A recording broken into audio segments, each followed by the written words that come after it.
Vitamin மட்டும் இல்லாம இரும்பு சத்து, மினரல் சத்து, தாது சத்து அப்படின்னு iron, folate, magnesium, vitamin B வைட்டமின்கள், விட்டமின் சி இது எல்லாமே இந்த பீன்ஸ்ல அதிகம், கிட்னி பீன்ஸ்ல. மூணாவது கொழுப்பு சத்து நம்ம உடம்புல நல்ல கொழுப்புகள் தான் அதிகரிக்குமே தவிர கெட்ட கொழுப்புகள் குறையும்.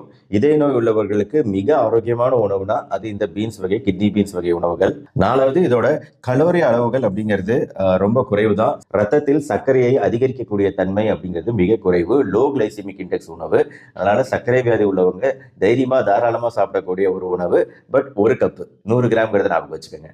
அடுத்து அஞ்சாவது இதுல கரையக்கூடிய நார்ச்சத்து, கரையாத நார்ச்சத்துன்னு ரெண்டு இருக்கு இல்லையா? இதுல இன்டைஜஸ்டிபிள் ஃபைபர், கரையாத நார்ச்சத்து அப்படிங்கிறது அதிகம். இந்த கரையாத நார்ச்சத்து அப்படிங்கிறது நம்ம குடல் பகுதியில கரையாம அப்படியே நம்ம குடல் பகுதி முழுக்க டிராவல் பண்ணி அழகா வெளியே போடுறதுனால இது நம்ம குடல்ல வரக்கூடிய பல்வேறு பிரச்சனைகள், ஈவன் கேன்சர், குடல் கேன்சர், பெருங்குடல் கேன்சர், கோலான் கேன்சர் போன்ற விஷயங்கள் கூட வராம தடுக்கிறதுல